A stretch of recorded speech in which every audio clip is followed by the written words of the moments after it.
저한테 일주일 전까지 7%짜리 헛수를 하고 있네 라고 했던 부동산에서 전화가 제기하는 거예요. 사장님, 금매입니다. 9%짜리 있어요. 9%짜리 있습니다. 괜찮으세요? 제가 뭐라고 했을까요? 2023년도를 준비를 해야 되잖아요. 그래서 저는 오늘 2023년 초보 투자자가 꼭 알아야 할 투자 방향성 잡아보기 라는 주제로 우리 동구미들과 이야기를 나눠볼까 합니다. 그래서 제가 오늘은 내년에는 어떻게 포지션을 잡아야 될지에 대해서 우리 동구미들에게 이야기 드리도록 하겠습니다. 일단은 먼저 얘기 드리면 2023년 굉장히 어려운 시기가 될 것 같습니다. 뭐 여러 가지 이유가 있겠죠. 우리나라 같은 경우에는 미국의 영향을 굉장히 많이 받습니다. 그런데 미국 같은 경우에 지금 소비자 물가 지수가 전혀 안 잡히고 있으면서 굉장히 심각한 문제고요. 물론 지금 이제 고점을 올라갔다가 찍고 내려오는 단계이긴 합니다. 내려오고 있는 단계긴 하지만 아직까지는 한참이 걸릴 것 같아서 이것도 그렇게 긍정적인 소식은 아니고요. 그리고 인플레이션이 잡힐 때까지는 지금 지속적으로 금리를 올릴 거라는 이야기를 하고 있습니다. 그래서 좋은 상황은 아닙니다. 그리고 우리나라는 또 미국에 대한 영향도 많이 받지만 중국에 대한 영향도 많이 받습니다. 중국이 코로나가 생각보다 굉장히 심한가 봐요. 그래서 지금 다시 봉쇄를 하니 많이 뭐 30%니 50%니 막 그런 얘기 하고 있어요. 인플레이션이 잡히니 많이 하고 있는 이 시기 때 이것은 생각보다 좋지 않은 소식입니다. 그리고 지금 또 최대 문제 중에 하나죠. 러시아, 우크라이나 전쟁. 2차 동원령 추진. 최대 70만 명을 징집한대요. 전쟁아 끝나라. 러시아, 우크라이나 전쟁 터졌죠. 지금 중국 봉쇄하고 있죠. 미국 인플레이션 안 잡히죠. 그러니까 이러한 여러한 요건들이 지금 한 번에 합쳐지면서 금리 인상이 역대급으로 가파르게 상승하고 있습니다. 그러다 보니까 2023년의 전망은 그닥 좋지 않습니다. 뭐 그렇다고 해서 다들 부정적인 소식만 있냐? 그렇진 않습니다. 우리에게 긍정적인 소식도 있긴 합니다. 우크라이나 내년 봄에 종전 가능성이 있어라고 하는 거예요. 9개월 동안 정말 치고받고 싸우고 있잖아요. 그런데 전쟁만 끝나더라도 어느 정도 숨통은 트여지지 않을까. 그 다음에 지금 이번 겨울이 그나마 다른 때보다는 덜 춥다고 얘기하는데 지금 러시아에서 갖고 있는 그런 천연가스라든지 이런 부분도 좀 더 풀리면서 조금은 그래도 나아지지 않을까 생각하고 있는데요. 종전이란 말이 잘 나오지 않았었는데 이제는 종전이라는 기사를 심심치 않게 볼 수 있어서 천만다행이라 생각하고요. 금리 같은 경우에도 지금 연준 인사 기준금리 고점 상단은 4.75에서 5%가 타당할 것이라는 기사가 나오기 시작해요. 이게 무슨 말이죠? 여기 보면은 미국 샌프란시스코 연은 총재도 최종금리는 5% 내외 예상이라고 하고 있습니다. 물론 금리를 그 누구도 예측할 수 없습니다. 하지만 제가 지금 이 기사를 보고 긍정적이라고 얘기했던 것은 다른 건 아니에요. 우리가 2달 전, 3달 전까지만 하더라도 야 금리가 몇 프로까지 가겠니? 몰라. 어디까지 올라갈지 모르겠어. 7% 가는 거 아니야? 라고 했는데 이제는 그 기준점이 어느 정도 잡히기 시작했어요. 최종금리는 5% 내외가 적당할 것 같다라고 하는 기사가 있는 거예요.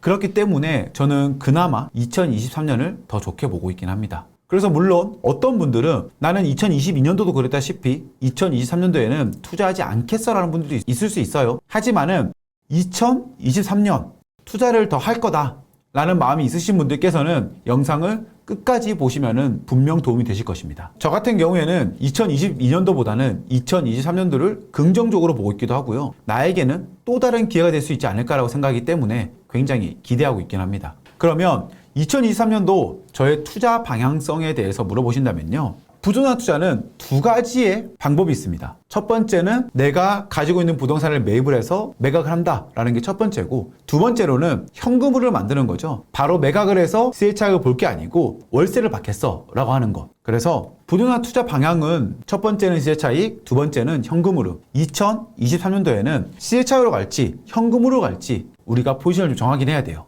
그러면 이제 아까 얘기 드렸죠. 우리가 대표하는 세 가지가 있잖아요. 첫 번째는 주거용, 두 번째는 토지 투자, 세 번째는 수익형 부동산. 수익형 부동산 중에서도 근린상가가 있습니다. 그러면 2023년 주거용 투자는 어떨까요? 제 개인적으로 주거용을 바라보는 투자 시선이 어떨까요? 저는 철저하게 투자자의 입장을 얘기 드립니다. 개인적으로는 쉽지 않을 것 같다라는 게 제 생각이에요. 저는 주거용 같은 경우에는 특히나 심리적인 부분이 굉장히 많이 들어간다고 생각을 하는데요. 이 심리적인 부분이 2023년도에 과연 다시 정말 손바닥 뒤집듯이 확 바뀔까에 대해서는 물음표예요. 부동산과 금리는 뗄래야 뗄 수 없는 관계입니다. 그런데 내년에 정말 금리가 급격하게 내려가겠느냐? 그럴 것 같지는 않아요.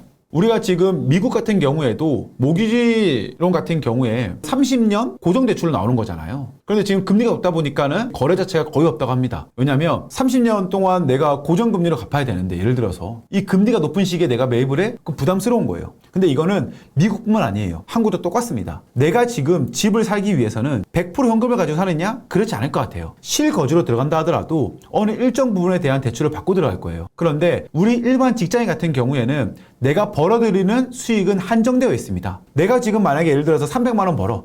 원래 3억을 빌렸다 그러면 100만 원 정도의 이자가 나갈 건데, 지금은 금리가 없다 보니까는 100만 원이 아니죠. 200만 원씩 나가는 거잖아요. 내가 지금 쓸 수 있는 돈에서 너무 많은 돈이 나가. 그러면 나는 이 부동산을 가질 수 없을 것 같아 라고 해서 관망을 할 수밖에 없어요. 즉, 그 말은 무슨 말이냐? 사람들이 이 매수를 하기 위해서는 심리가 바뀌어야 되는 부분도 있지만은 금리가 좀 내려가야지만이 이자에 대한 부담이 좀 덜할 것이고, 그래야지만이 사람들은 주거용을 매입할 수 있을 것 같다. 그렇기 때문에 저는 개인적으로 단편적으로 이 1년만 봤을 때에는 주거용 시장은 그렇게 긍정적이지 않을 수 있다는 게 저의 생각입니다. 자, 그러면 23년도 토지 투자는 어떨까요?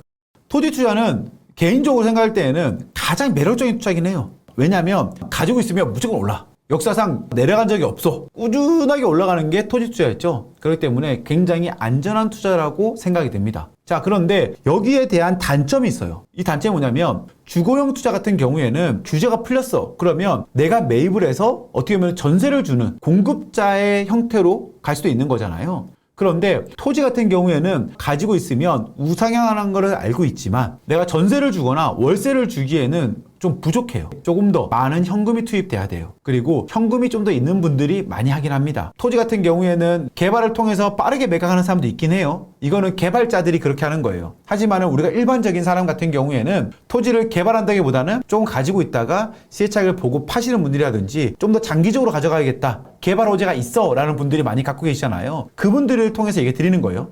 그 다음에 토지만 월세를 줬을 때에는 주차장 정도만 쓸 수 있을 것이고, 주차장 같은 경우에는 수익률이 나오지 않기 때문에 월세가 굉장히 저렴할 수밖에 없습니다. 버티는 투자를 해야 되는데 버티는 투자에 대해서 쉽지 않다라는 것이 저의 생각이에요. 금리 인상에 대한 부담감이 적지 않아 많다. 마지막으로 수익형 부동산입니다. 수익형 부동산을 보면요, 금리 인상할 때 굉장히 많은 타격을 입기도 하고요, 어떻게 보면은 굉장히 많은 기회가 될 수도 있습니다. 자, 이게 무슨 말이냐? 수익형 부동산 같은 경우에는요, 금리와 굉장히 밀접한 관계를 갖고 있어요. 금리가 인상을 하잖아요. 그러면 수익형 부동산의 가치가 떨어질 수밖에 없어요. 금리가 인하하잖아요. 그럼 수익형 부동산의 가치는 올라갈 수밖에 없습니다. 왜 그럴까요? 우리가 수익형 부동산을 매입하는 이유가 뭘까요? 매입하는 이유. 뭐 간단합니다. 시세 차익을 원하는 경우도 있겠지만은 많은 분들은 은행 예금이 마음에 안 들어. 은행 예금 금리가 2%야. 그런데 상가 수익률이 5%야.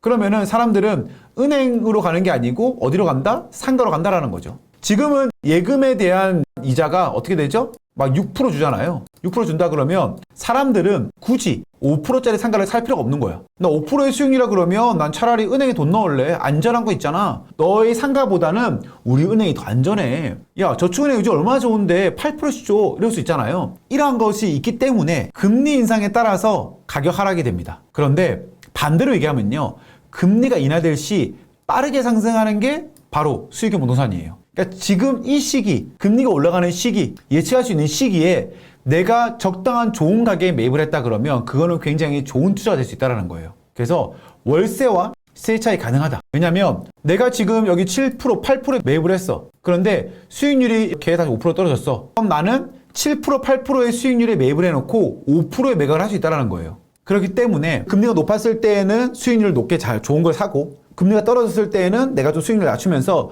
시세차익을 볼 수 있는 투자가 바로 수익형 부동산을 생각하는 거예요. 자, 그러면 우리가 늘 예민한 부분이 바로 이 부분이잖아요. 이 부분. 한국은행 기준금리.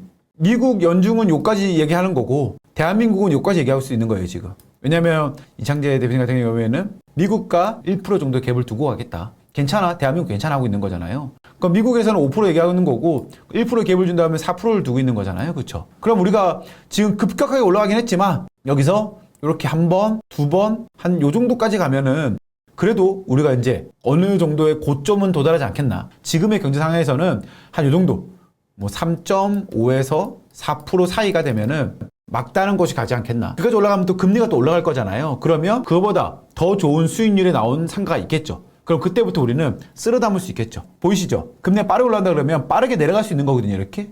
여기도 빠르게 올라갔다 그러면 저는 분명히 빠르게 내려갈 수 있다라고도 생각하고 있습니다. 아까 앞서 말씀드렸다시피 금리가 오르고 내리고에 대해서는 수익형 부동산은 굉장히 직격탄을 맞고 있는 것 중에 하나예요. 금리 인상이 됐어? 그러면 수익형 부동산은 떨어질 수밖에 없습니다. 그럼 우리는 금리 인상이 더 올라갔을 때 좋은 수익률에 대한 상가를 매입하는 방법을 생각해야겠죠. 그리고 반대로 금리 인하가 되면은 수익형 부동산의 가치는 상승할 수밖에 없겠죠. 그러면 우리가 적당한 시점이 되면은 또 한번 매각을 하고 갈아타는 시기를 가질 수도 있겠죠. 그래서 저는 지금 이 시기가 어떻게 보면은 수익형 부동산을 바라봤을 때 굉장히 좋은 시기라고 생각을 해요. 계속 말씀드리지만은 수익형 부동산은 금리와의 영향이 굉장히 밀접한 관계에 있는 것이고 금리가 높았을 때에는 힘을 전혀 못 씁니다. 매각되지도 않아요. 파는 사람이 있을 수밖에 없어요. 제가 얼마 전까지 상가 임장을 가서 7%의 수익률 상가 있습니까? 물어봤더니 야 그런 게 어딨어? 어디서 경지도 모르는 게 굴러와서 그런 소리 하고 있어. 그러더니 일주일 뒤에 전화 왔습니다. 사장님 금매입니다. 9%짜리 있어요. 저한테 일주일 전까지 7%짜리 헛소리하고 있네 라고 했던 부동산에서 전화가 제기하는 거예요. 9%짜리 있습니다. 괜찮으세요? 제가 뭐라고 했을까요? 사장님 10% 이상 되면 다시 전화 주세요. 그때 이상이 그 부동산이 이러는 거예요. 그런 거 없어요. 네, 다시 나올 것입니다. 그러면 그때 전화 주십시오. 지금 그렇게 급변하게 변하고 있는 거예요. 내가 지금 금리가 올라가서 무섭다고 생각하는 것보다는 금리가 올랐을 때 나의 포지션 어떻게 하느냐 했을 때에는 수익형 부동산에 관심을 가져야겠구나 라는 것을 체크하셔야 되는 것이고요. 그래서 저는 2023년도 초보자가 준비해야 될 것은 뭐냐면 첫 번째는 꾸준한 경제 공부예요. 우리가 그전까지는 미국 인플레이션 관심 없었잖아요. 하지만은 지금은 관심을 가져야 돼요. 왜냐하면 지금은 우리의 인생을 역전할 수 있는 기회가 맞물려 있다고 생각하거든요. 그 다른 어떤 해보다도 수익형 부동산으로 큰 돈을 벌 수 있는 한 해가 될 수 있지 않을까 생각합니다. 그래서 경제 공부를 하면서 두 번째는 수익형 부동산에 대해서 그동안 우리가 주거용에 대해서 많은 관심이 있었다 생각하면은 이제는 수익형 부동산에 대해서 더 많은 관심을 가지면 좋지 않을까 생각합니다. 제가 얘기 드렸죠. 지금부터 저는 근린상가를 사기 위해서 많은 발품을 통해서 알아보고 있습니다. 그리고 내가 원하는 시기에 떨어질 때 왔다 그러면 바로 매입을 할 수 있어야 되는 거예요. 금리가 최고점인데 여기서 알아본다 그러면 어떻게 되죠? 그럼 또 우리는 높은 가격에 매입을 할 수밖에 없는 그런 상황이 올 수밖에 없는 거예요. 혹시나 수익형 부동산에 대한 공부가 어렵다 생각하시는 분들은 지금 원인베스트에서는 족장과 함께하는 스터디를 모집 중에 있습니다. 그러니까 스터디 가입하셔가지고 수익형 부동산을 공부하시는 것도 좋을 거라 생각을 해요. 준비가 된 사람이지만 우리는 돈을 벌 수 있는 거잖아요. 고3 때 우리가 공부를 하는 게 아니에요, 여러분들. 고3 때는 우리가 그동안 공부했던 것을 정리를 하고 조금은 더 나아가는 시기를 가지는 거고 고3 때 벼락치기 하다가 내가 원하는 대학을 못 가는 경우도 많이 있잖아요. 하지만은 지금은 공부할 수 있는 시기가 괜찮아요. 조금 더 시간이 지나잖아요. 그러면 이 공부할 시간이 없어질 것이고 공부할 시간이 없으면은 또 우리는 또 한 번의 배를 떠나보는 게 될 거예요. 그래서 저는 늘 그렇게 얘기합니다. 부자가 되기 위해서는요. 준비가 되어 있어야 됩니다. 그래야지만이 그 시기에 함께 발맞추어 살 수 있는 것이고요. 많은 것을 돌아볼 수 있는 시기를 가질 것이라 생각을 합니다. 남들보다 한 템포만 빠르게 경제 공부와 수익형 부동산 공부를 한다 그러면 우리 동구미들은 2023년도 월천 분명히 이루실 수 있을 것이라고 생각합니다. 아시겠죠? 파이팅!